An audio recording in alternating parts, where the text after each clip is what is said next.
So I'm starting. All right. So would you please welcome our fearless leader, Roberta Roll. This isn't really part of my piece, but I need to do this because I do need to roll around on the floor a little, and then I get up and it's kind of gross. Although at least now we have power, so I can go home and take a shower. And that rhymes. So some of you, and I'm a poet and I don't know it, right? One of the things is, this is the only way we get the stage clean, so that's why we asked Roberta to come. Right, the president has to direct parking, he has to mop the floor, I mean, what the hell's going on? Okay, so some of you know that I've done dance and spoken word pieces before, and I haven't done one in a long time because I've been so busy mopping floors. but I decided to do one on bones. So tonight I'm going to talk about bones.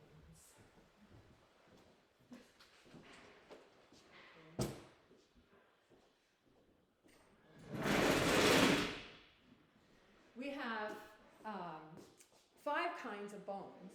We have long bones in your arms, in your legs.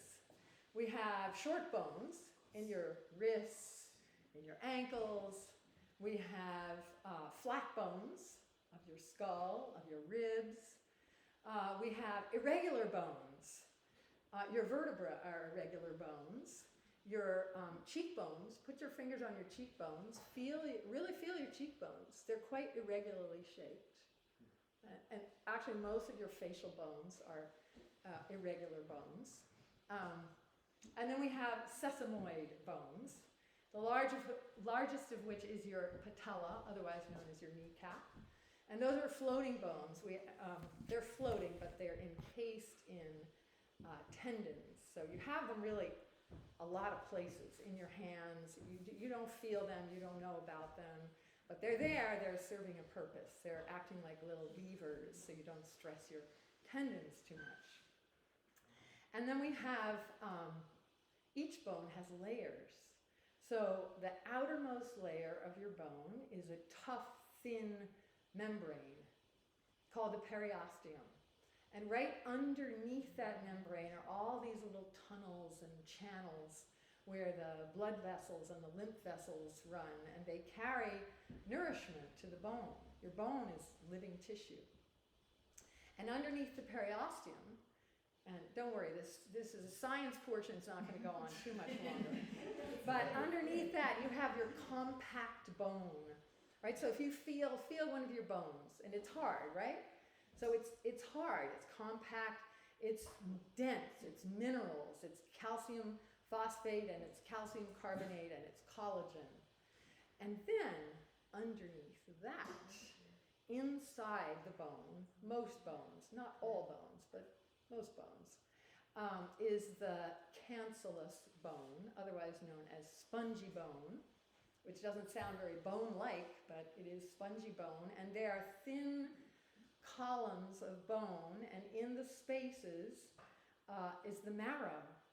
And the marrow forms your red blood cells, manufactures your red blood cells. Also, when you grow and you become more adult, it stores fat inside the marrow, inside the bones. And then we have 3 different kinds of bone cells. We have the osteoblasts, which make the bone. They grow new bone. And we have the osteoclasts. And those cells break down old bone, they absorb it, they carry it away, and make room for the new bone. And then we have osteocytes. And those little cells, they are responsible for repairing the bone and keeping the bone alive and healthy. And you might be surprised to know that half of your bone's matrix is water. Right? For a hard bone, kind of surprising. And so the function of your bone is to store minerals and to store energy in the form of fat. Bones provide protection, right? Your head, your rib cage, and then you also have the function of movement. So movement, let's actually talk about support first, because your bones actually give you support. They give you your shape, they give you your support, and then they act like a scaffold. So you have your muscles, and your muscles are attached to your bones through the ligaments, through the tendons, and that enables movement. Your joints and your soft tissue enable movement. So,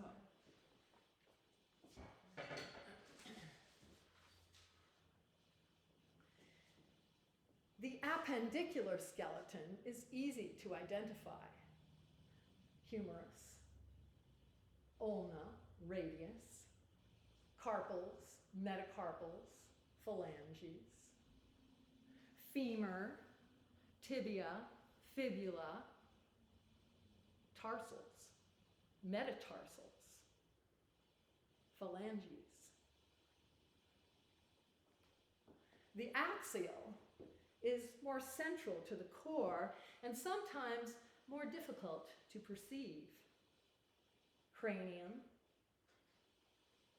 which protects the brain and houses the perceptions.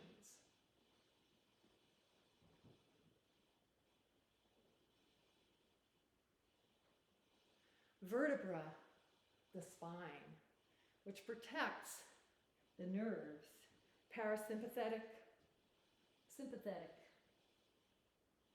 The pelvis, which protects, in large part, the future of the human race.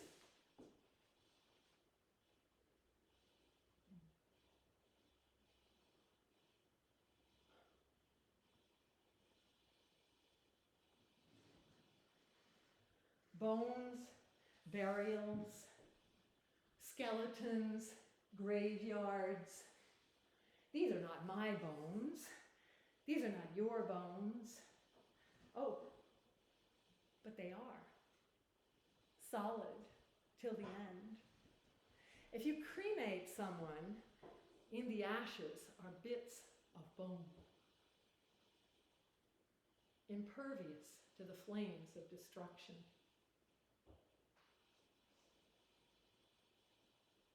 Why, you could recreate a whole civilization through a bit of clavicle.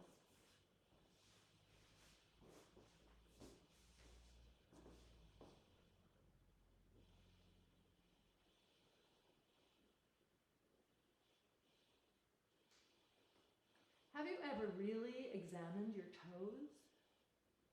3 bones in each toe, except for that little pinky guy. Mm-hmm. What happened to him?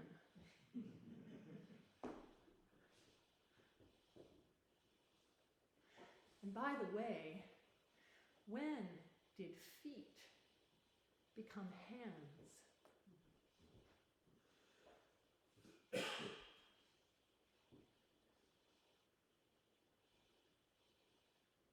Evolution to an upright existence.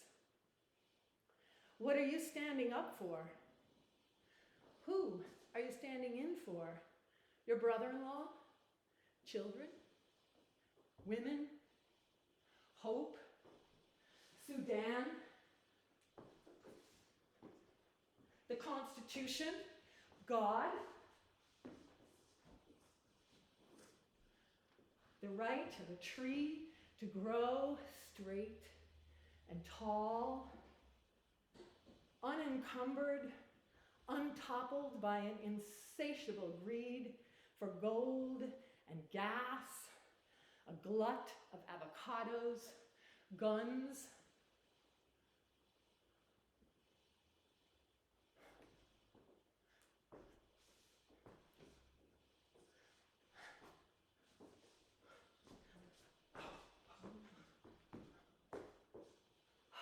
Yes, sir, no, ma'am.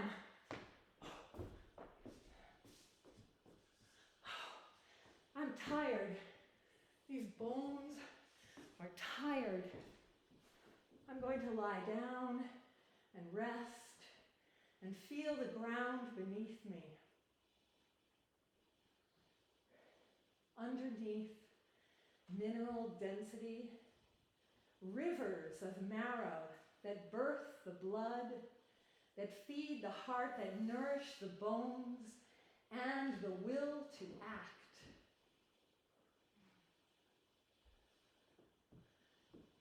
Tiny cells nest in crystalline caves, bejeweled energy. Roll and tumble and crawl.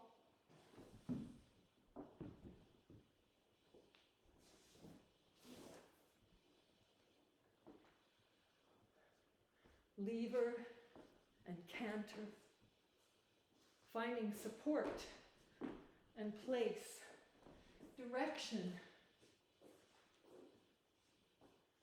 and balance.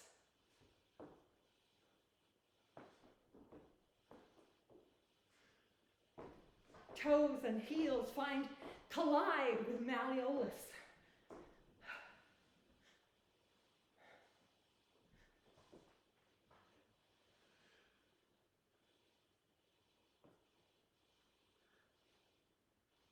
Step. Walk. Gently, tenderly on the ground. Each step a new beginning.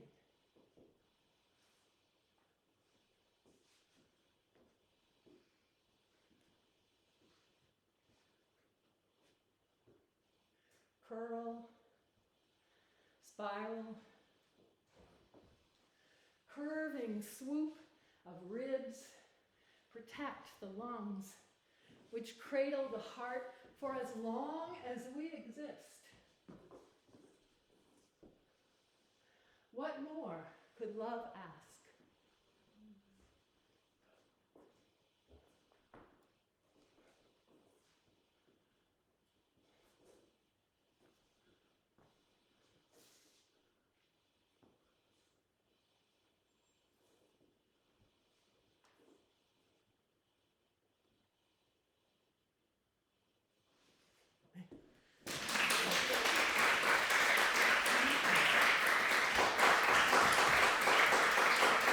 Thank you, Roberta.